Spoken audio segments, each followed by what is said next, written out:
kaleessa masjida haratanya irratti waan adda addaa waliin turtii goonee turre. Har'a immoo kallattii biraatiin waan tokko tokko waliin haasa'aa wal gorsaa waliin turra jechuudha.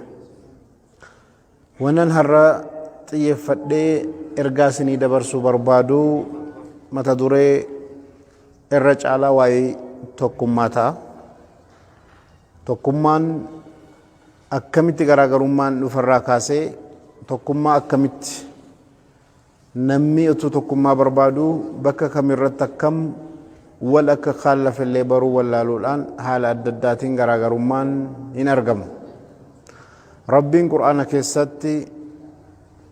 wa'tasimuu bihablillahi jamii'an walaa tafarraquu haada rabbiitiin funyoo rabbiitiin wal qabaa adda addan bahinaa jedha. Adda adda bahuun ummata muslimata irratti dhorkaa ta'uusaa haala adda addaatiin rabbiin nu himaa jira jechuudha. Keessatti wa'tasimuu bihablillahi jamii'an walaa tafarraquu jiru. wa'tasimuu bihablillahi jamii'an walaa tafarraquu jedhu. Haada rabbiitiin funyoo rabbiitiin wal qabaa adda adda bahinaa jedha. Haada rabbii jechuun qur'aana ergamaa rabbiidha. Haala adda addaatiin warri qur'aanaa fassaranuu hiikanuu nu hiikanii jiru. Iimaanaan jedhanii warri fassaranis jiru. Ammanuu akka muslimaatti mata duree kaleessa kaafne jira. Mata dureen ummanni tokko milkaahuudha, akka dhuunfaattis milkaahuudha. Waa sadi jennee kaleessa kan kaafne hin yaadattu. Nama jenne, yeroo jenne, sadaffaa maal jenne, qabeenya uumamaa jenne. Amma akka hawaasa tokkootti, akka hawaasa muslimaatti tokkummaan keenya yoo cimee, yoo argamee humna godhannaa jechuudha. Garuu hundinuu tokkummaa utuma jedhu yaadaan kallattii adda addaatiin garaagarummaan argamuu danda'a. Garaagarummaan maalirratti argamaaf akkamitti argamaa kan jedhu akka ilaalluuf kallattii lamaan itti seenna. Kallattiin tokko eessarratti garaagarummaan argamuu danda'a kan jedhu irratti waa torba waliin laalla jechuudha. Inni lammaffaa immoo ammas waa torba akkamitti garaagarummaan dhufaa kan jedhu immoo ilaalla jechuudha. Afaanumaan tokkummaa jennee dubbannee biraa galuu waan hin barbaanneef mee akkamitti namni garaagarummaan hedduutti argamuu danda'a jedha. Ergamaan Rabbii sallallahu alaihi wasallam gaafa Rabbiin isaan nabiyyi godhe erge isaan irratti qur'aana buuse. Qur'aana kana irratti immoo hiikkaasaa وأنزلنا إليك الذكر لتبين للناس ما نزل إليهم أكما نجلت قرآن سرت بوفني قرآن سرت بوئكنا أكا أتجرى هيكا قوتو في أكا أتجرى إفا قوتو في أكا جلد رسول ربي صلى الله عليه وسلم قرآن التأنسني جتش سانيت هيكا قرآناتف إفا قوتو جتشو أسرتي maal arganne waa lama arganne. Tokko qur'aana rabbiiti jecha rabbiiti. Lammaffaa ibsa rasuuli rabbii sallallahu alaihi wasallam kennan maal ta'e argame hadiisa jechuudha. Akka amantaa islaamaatti yoo laalle akka kitaabaatti akka masdaraatti akka ragaatti wanni diiniin islaamaa qabu gurguddaan maali jechuudha waa lama jechuudha. Tokkoffaa qur'aana, lammaffaa hadiisa rasuulaati sallallahu alaihi wasallam. Amma namni garaagarummaa bakka kamirratti adda baanee kan jedhu irratti yoo laalle garaagarummaa inni guddaan qur'aana fi hadiisa irratti walii galuu dhabuudha. Namni tokko qur'aanni jecha rabbiiti jedhee yoo hin amanne itti aansee immoo hadiisni jecha rasuula rabbiiti sallallahu alaihi wasallam ergaa rabbi irraa fudhatanii isaantu ibsa jedhe yoo amanne kana lamman irratti gargar baanaan garaagarummaa guddaadha jechuudha. Walitti araaramuu waan hin dandeenye garaagarummaa sadarkaa guddaarra jira jechuudha. Inni lammaffaan fakkeenyaaf isa tokkoffaa irratti ifan isinii godha. Ummata muslimni ta'e hundinuu qur'aanni jecha rabbii ta'uu irratti hin amana. Warra qur'aanni jecha rabbiitii miti jedhan fakkeenyaaf warra amantaa kiristaanaa hordofan yookaan hinduu hordofan yookaan budhaa hordofan garaagarummaan nuu jara wajjiniin qabdu hundeerraa ka'e jechuudha. Jecha rabbii irratti waliin galle qur'aana irratti waliin galle achiin booda wanni hundinuu garaagarummaadhaan deemaa jechuudha. Kan akka immoo warra shi'aa of jamaa qur'aaniyyoota ammoo yoo fudhanne ilaalle qur'aana hin fudhanna hadiisa rabbii garuu hin fudhannu warra jedhu jira. Walakkaa walii gallee walakkaa irratti waliin gallu. Maaliif waan hadiisa rasuula rabbii sallallahu alaihi wasallam keessa jiru waan jarri hin fudhanneef maal taane garaagarummaan hundee irratti qabnaa walakkaa irratti walii gallaa walakkaa irratti waliin galu. Sadarkaan lammaffaa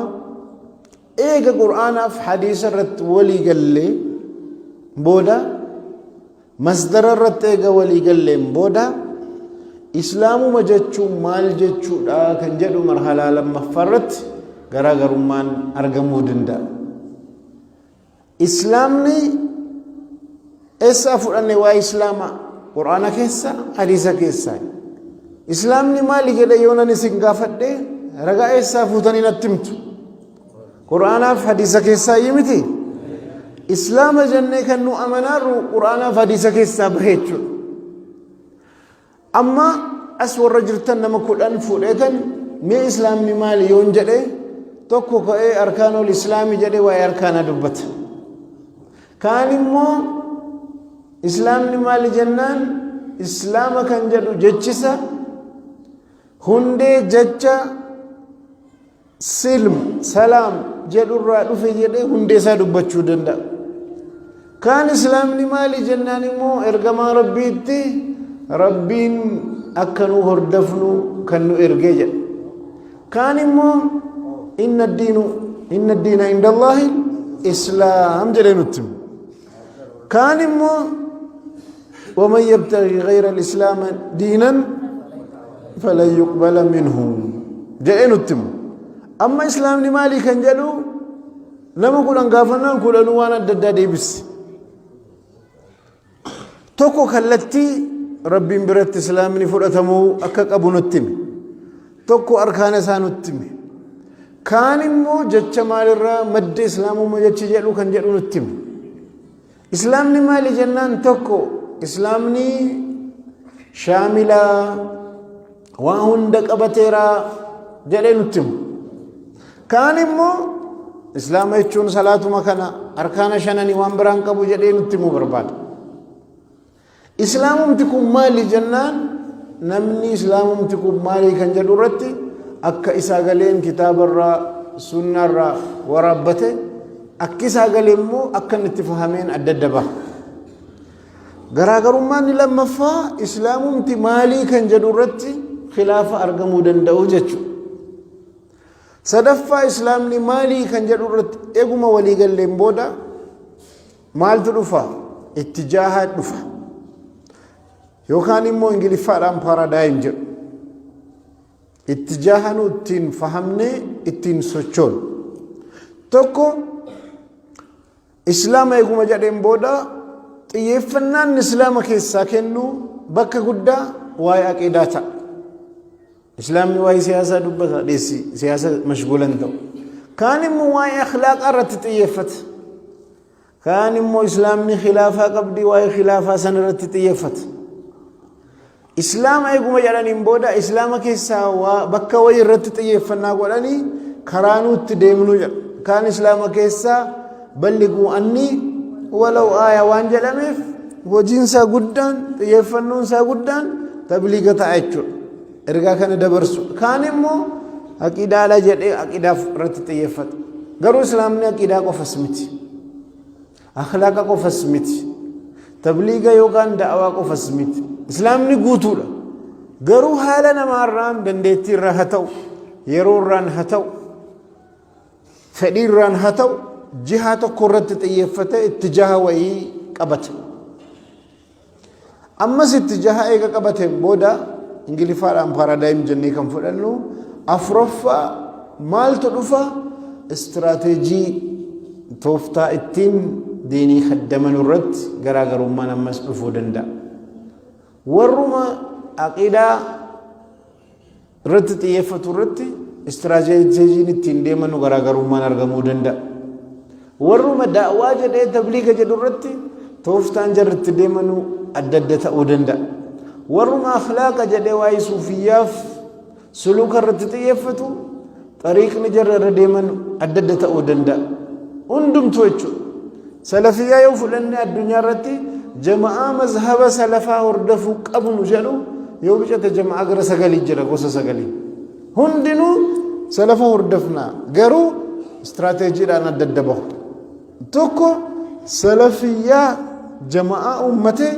نو سياسة كيسن سينو وايبيا كيسن سينو أكيدالو مقفا وان كتاب نجد دبنا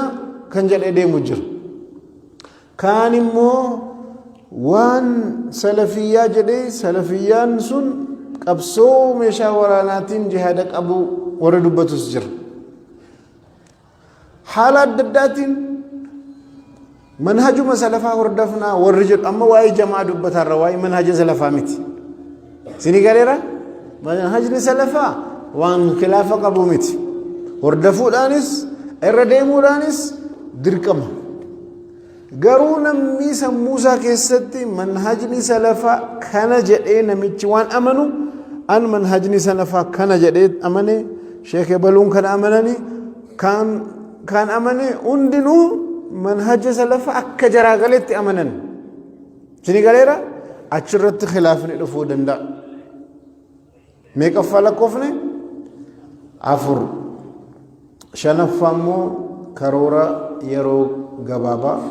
karoora yeroo dheeraa baasuu irratti wal faallessa tokko waan yeroo gabaabaa irratti xiyyeeffata kaan waan yeroo dheeraatti xiyyeeffata waan yeroo dheeraatti maal hawajjannu waan yeroo gabaabaatti maal hawajjannu irratti garaagarummaan ammas dhufa itti aansee immoo waanuma yeroo gabaabaaf dheeraa irratti walii galanus hojiirra oolchuu irratti haala kanaan oolchuun qabnu jedhanii akkaataa tanfiizaa irratti immoo garaagarummaan ammas dhufa akkaataatti waan karoorfame sana lafa qusan irratti garaagarummaan dhufa eeguma waliigalanii akkaataa lafarra oolchan irratti eega waliigalaniin booda waan wajjatan sana gamaggamanii madaalanii kun kana jedhanii natiija arganne immoo hin arganne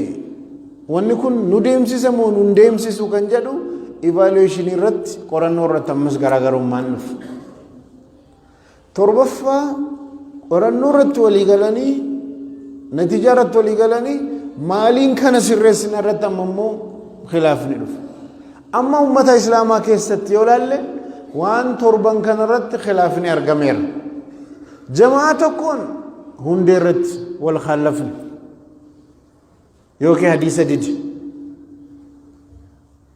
جماعة قرآن يوتاف شعر كان الرد والخالف مصدر الرد هندي الرد غراغر ما نرغم غراغر ما جبال اتئان سمو مصدر الرد مرجع الرد هندي رغا كين الرد ولي قال رغا سنة كيسا إسلامني كنا جنة وان بافن الرد مكورا قلي garaagarummaan itti dhufe jira inni kun immoo isa kaan irraa ammata hin xiqqaata garuu kunis jabaadha sadaffaan immoo kanarrattis walii gallee اتجاهات ديمو قبل جن رتمو غراغرما كان ارغم جير اني كوني صدركان غراغرما انسا دفع itti aanseemmoo istiraatiijii deemnu tooftaa waan adda addaattiin karoorfannee ittiin deemnu irratti garaagarummaa kan qabnus jira diiniinuma kaddamuudhaaf diiniinuma nassaruudhaaf jechuudha inni kun sadarkaadhaan kunis gadi aana jechuudha itti aanseemmoo karoora yeroo gabaabaa yeroo dheeraa irratti kan wal kaallafne jira inni immoo akkuma sadarkaan isaa gadi jiru gadi bu'aa deema amma nama hundee irratti adda baaneef nama tooftaa irratti adda baanee ija tokko ilaaluu hin qabnu maaliif garaagarummaan keenya tokko miti garuu ummata islaamaa keessatti bakka kamurrattu nama wal kaallafneen hundumaa isaaba tokko ilaaluu keessa seenamee jira gaara irratti kan wal kaallafnes daka tooftaa irratti kan wal kaallafnes waliin deemaa jira amma ummata warra sunnaa hordofu hunda yoo laalle shi'arraa garaagarummaa qabu aslii irratti maal jedhaniiru qur'aana hordofna sunna rasulaa sallallahu alaihi wasallam in hordofnaa jedhaniiru garuu waan achiin asitti hadiisaaf qur'aana fudhatanii waa biraa irratti immoo garaagarummaan argameera amma waan akkanaa bakka torban kana irratti waan ani isinii lakkaa irratti garaagarummaan argamuu danda'a itti aansee immoo garaagarummaan kun akkamitti argamaa kan jedhu immoo laalla ammas garaagarummaan adda adda bahuun kan argamu waa karaa torbaan isas walumaan laalla tokkoffaa issue factual issue jedhu maal jechuudha wanni tokko sirriidha moo sirrii miti kan jedhu irratti wal khaallafu hadiisa tokko dhufe hadiisni kun sahiha moo sahiha miti ragaan kun hin fudhatamu moo hin fudhatamu wal khaallafan waan akkana waan adda irratti bahani jira amma diin islaamaa keessatti waan tokko yoo laalle hadiisni kun da'iifa jedhee tokko gata tokko sahiha jedhee fudhata amma nu erga hadiisa sana irratti miti kan wallalle tooftaa hadiisni sun itti dhufe irratti khilaafni argame sirriidha moo sirrii miti dhugaadha moo dhugaa miti irratti garaagarummaan bakki itti argamu jira garaagarummaa inni lammaffaa interpretation hiikkaa irratti hiikkaa jecha wayii irratti adda adda bahama fakkeenyaaf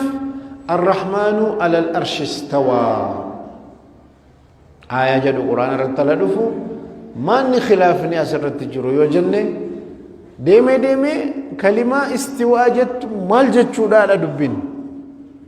أسرت الأبت مال جت توكو استواء جتون استولى لاجل كان مو على لاجل على وارتفع لاجل مال تغراغر ما كان في ديو جنة كلمة استواء كان هيكو رت غراغر ما نفي زني قاليرا جت عربي فا استواء جدو مال جنة هيكنا لام أكنان هيكنا توفتات هيكنون غراغر ما نسجر حتى مالي هندنسا كلمانكم مالي هيكان سا مالي خلافني أرقميتشو إني سلفهمو إني لما فا interpretation أنا translation هيكا عربي فا أورامي فات عربي فا أماري فات عربي فا إنجلي فات كتابة سورسي هندير روان جرو حديثة كيساتو قرآن كيساتو مال جنة هيكنا إني تأنو مو مال إني interpretation هيكان قوتو ما قوتو مال جتشو فكين يف صحابوني رسول ربي صلى الله عليه وسلم قاف جري صلاة أسري بني قريزة ملت إن صلاتنا يروجنون صحابوني بهن صلاة أسري خرات التكاكب أما حصلان نمو حليف ندفي جمان تكو رسول ربي صلى الله عليه وسلم كان جتشو بربادني جلني غرمالي تدمن قصدين ساماني نيان وانكنا مالي جلني akkamitti hubannaa maalirraa hubannaa kan jedhutti deemanii takkatu deemaati achi qaqqabaa jechuu barbaadani malee salaata qadaa gochuu hin barbaanne. Quraana irrattis rabbiin inna salaata kaanat alal mu'miniina kitaaban mawquutaa waan jedhee jiruuf salaatuun warra aman irratti yeroodhaan dirqama godhamee barreeffameera waan jedhee jiruuf kana isaanii falleessuu hin barbaanne. Wanni isaan barbaadani takkatu deemuu jechuudha jedhan. Warri kaanoo nu kana keessan seennu waanuma isaan jedhan wajjannaa jedhan. Amma maali innaan khilaafni jaraa lama sadaffaa lalaarra miti rasuulli kana jedhaniiru moo hin jenne irratti wal khallafaniiru sallallahu alaihi wasallam waliin khallafan otuu jedhaniiru hin jenne ta'e khilaafni khilaafa isa tokkoffaa sana ta'a jedhaniiru garuu kalimaan achi keessa jirtu kun maali irrattis yoo wal khallafanii isa lammaffaa ta'a kalimaan irrattis walii galaniiru jarri kun garuu maaltu barbaadame ergaa kana irratti oduu dhageenya televiziyoonii irratti eega dhageenyeen booda gosuma tokko dhageenye adda adda fahamne maaliif maal jechuuf barbaadame kan jedhu karaa adda addaatiin hikkan gurra keenya keessa kan seene gosuma tokko garuu maalinnaan tokko kan biraa dhagaa kaan kan biraa kun kan biraa dubbata kaan kan biraa dubbata waan adda addaati tokkuma dhageessanii isin tokkuma akkanumatti hin dhagaye jedha garuu akkasitti hin dhagaye akkanatti isaa galee kan isaa galee natti maara malee harfan kanan dhagaye jedhee himanni kun meeqaffaa lakkoofne afuraffaa lakkoofne moo sadaffaa afuraffaan immoo maalinni poolisiin nu qabnu maalii poolisii jechuun oromiiffaadhaan maalinni imaammata nu qabnu maalii eenyu waliin warra mubtadi'aa wajjiniin imaammanni nu qabnu maalii warra kaafiraa waliin imaammanni nu hojiirra oolchinu maalii mootummaa zaalimaa wajjiniin imaammanni nu hordofnu maalii warra munaafiqaa wajjiniin imaammanni nu hordofnu maalii akka fakkeenyaatti quraana keessatti warra makkaarraa hijiraa otoo hin godhin shahadaa jedhee makkaatti hafet ture warri madiinaa hijiraa godhee mootummaa madiinaa keessa jiru musliimoonni karaatti argatan warra kanatti tarkaanfii hafuudhannu jedhan gareen kaan immoo akkamitti warra laa ilaaha illallah jedhetti tarkaanfii fudhattuu jedhan rabbiin wamaa lakum fil munaafiqiina fi'atayn maaf waa'ee munaafiqaa irratti bakka lama irratti qoodamtaniidha miti dubbiin jarri kun maal irratti wal qoodaman munaafiqoota kana irratti tarkaanfii maal fudhannu ejjennoo maal fudhannu irratti garaagarummaan inni afuraffaan kun ejjennoo kaafiraa waliin ejjennoo maal qabannaa munaafiqaa waliin ejjennoo maal qabannaa mootummaa abbaa hirree waliin maal qabannaa mubtadi'oota waliin maal qabannaa tokko hajrii hagoonuu jedha kaanin goonuu jedha maal irratti adda bahan garee wayii jiru garee kana irratti ejjennoo maal qabannuudha khilaafni argame kun ejjennoo jara irratti qabnu irratti adda adda bahuu jechuudha duruma kaasee yoo laallee akkuma nama jedhee warri kun sahaabaa warra madiinaatti garuu bakka lamatti qoodaman eenyu irratti waa'ee warra munaafiqaa laalchise munaafiqni jira maal goonu jennaan kun yaada tokko qabata kun kan biraa qabata achuma nu bakka lamatti baani mootummaa jira nu zallame maal goonu mootummaa jennaan tokko haa obsunu jedha tokko haa qabsoofnu jedha bakka lamatti qoodamne maaliin qoodamne ejjennoodhaan qoodamne malee quraana keessaa hin finne hadiisa keessaa hin finne garuu nu qoodeera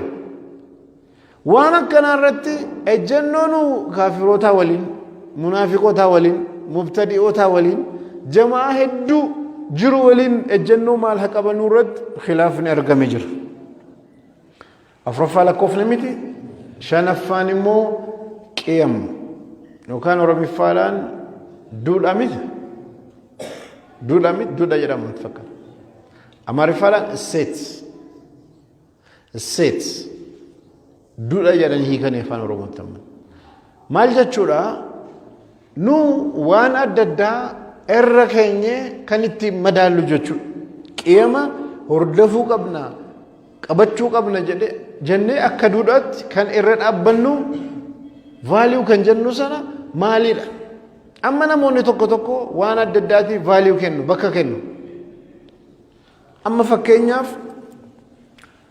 jimaa qama'uun haraama jedhanii ulamoonni barreessanis jiru da'waa godhanis jiru eessaa fiddan isinii jedhee ulamaan kaan immoo gaafata quraana keessa jira hadiisa keessa jira jedhee gaafata jarri maalirra ka'aniiti qiyama jarri qabatantu jira duudha jarri quraana irraa hadiisa irraa ka'anii wanni qaama namaa miidhu kamuu haraamaa jedhanii waan argamte kana sanarra fidanii madaalu akka qiyamatti waa of keessaa qabu wanni maallaqa namaa balleessu hundinuu haraamaa jedhanii qiyama qabataniiru duudha eessaa fidan diini keessa kallattiidhaan waan kanaa wanni dubbatu hin jiru garuu waan sanaa waliin qiyaasa godhanii kan ittiin deemanu irra ka'anii kan ittiin madaalan waan adda addaa qiyama diinii keessa jirtu qabu qiyamanuu qabna tokko kaan nam qiyama biraa qabaata garaagara baane jechuudha waan akkana irratti khilaafni argamu jiru itti aansee immoo meeqa fageenyarra amma jahaffaatti seena shan laalleerra jahaffaan immoo issue of consequence consequence jechuun maaliini hojii tokko yoo hojjenne maaltu dhufaadha tokko dhiisaa mootummaan morminaa balaan dhufaa jedha kaanoo mormuu qabnaa qabsaa'uu qabnaa yoo qabsoofne tarkaanfii nutti fudhatu tarkaanfiin sun immoo miidhaa qabaa kaan immoo hin qabu amma wanna sana hojjenne sichi hojjechuudhaaf yoo kana goone maaltu dhufaa kan jedhu as dhaabbatanii madaaluu keessa seenaman achiin booda garaagarummaan argama sadda ziraa jedhaniis fitnaa waa hedduufa rakkina waa hedduufa karaa cufna jedhaniis kan keewwatanii otuu hojjetamin yoo hojjetame waa fidaa irratti waan akkanaa irratti kan khilaafni argame jira torbaffaan cause and effect sababa wanni tokko ittiin maaliin argame jennee kan ittiin ilaalle fakkeenyaaf ummanni islaamaa dudubbeetti hafeeraa jenna ummanni islaamaa dudubbeetti hafuunsaa waan argamee jiru inni silaa waan sichi argamu irratti wal khaalafne inni kun immoo waan amma argamee jiru ummanni islaamaa dudubbeetti hafeeraa maaliif dudubbeetti hafee sababni isaa maali jenne yoo gaafanne tokko aqiidaa irratti xiyyeeffannaa waan hin godhamneef jedha kaanoo nutu mootummaa keessa hin seenne siyaasa keessa hin seenne nama biraatu siyaasa harkaa qabaa jedha kaanoo akhlaaqa isaa bade kunuun agartan akka jiruun jedhee waa biraa wanni argame argameera maaliin argame kan jedhu irratti wal khaalafuudha jechuudha waan akkanaa irrattis khilaafni hin argamu waan torban kana irratti khilaafni garaagarummaan adda adda bahuun hin argama jechuudha marhalaa torba khilaafni ittiin argamu yoo hubanne sababa maaliitiin immoo argama yoo hubanne achiin booda namoota wal khaalafne jamaa adda addaa keessatti wanni wal khaalafamee jiru maali jenne immoo yoo ilaalle waan torban kanarra addan ta'u yookiin sadarkaa torba jenne sana keessatti sadarkaa adda addaa irratti adda baane fakkeenyaaf jamaa salafiyaaf jamaa tabliigaa fudhan maal irratti adda baane jennaan kunis quraanaaf hadiisan fudhata sadarkaa tokkoffaa irratti walii galaniira islaamni kanaa jedhanii dubbatu waliigaluu dhabuus danda'u islaamni kanaa hikkaa islaamaa suuraa guutuu irratti achiin booda kallattii itti deemanuun itti jahata irratti paaraadaayimii irratti garaagarummaan argamuu danda'a garuu warri kun quraanaaf hadiisa fudhateera muslimummaa irratti islaamummaa irratti walii galleera daka irratti adda baana akkuma sila isin jedhee jamaa sunnaa yookaan salafiyyaa deemuuf shi'aa yoo fudhanne immoo lammanuu muslima jedhaniiru mi islaamatti amantu gabbaa sennaan islaaminni amanuuf islaamni an amanu garaagarummaa إسلام والنجدار رسمو كيست وان قبل سني قالوا أمني أن إسلامني أكنا جدي كان أمنارو قرآن الرا حديث الرا أكن اتهبتن إسن اتمار إسن إسكا هبتن سمو كيسا قبل هند كيني جو أكنا قبل وان هبن نسنا قبوفني وجر أول تورا ديمارا سبب كاناتين بكا ددات الدبان أما ربين قرآن كيستي نو مسلمة جدي مكاكين ينوامي وسماكم المسلمين من قبل وفي هذا ربيتو مسلمة جدي مكايسني مقا سيجرا أمس ورا دوري رتس دوريس أما هالا كان كيستي أك أرجاجر جماعة إسلاما مكاكو سهدو مقا فتدي مار حديث الرتي من المسلمات بكة ترباتها ميزانية قدما جرمير بكة تقدر لنا ترباتها ميزانية يوان دبر فتح فكات هدو ما تهجو مكاني سدو لا وني الدبامي سدو أما وانا كنا أكمت فهمنا لا أكمت هبنا رسول ربي صلى الله عليه وسلم إنسان جماعة كم كيس جو صوفيا كيسمو سلفيا كيسمو جماعة باشا كيسمو كم كيس جو رسول جماعة كم كيس جو ها ايش أما رسول جماعة كم كيس انجرن جماعة دينو بودة تلفا ميغا سانيتي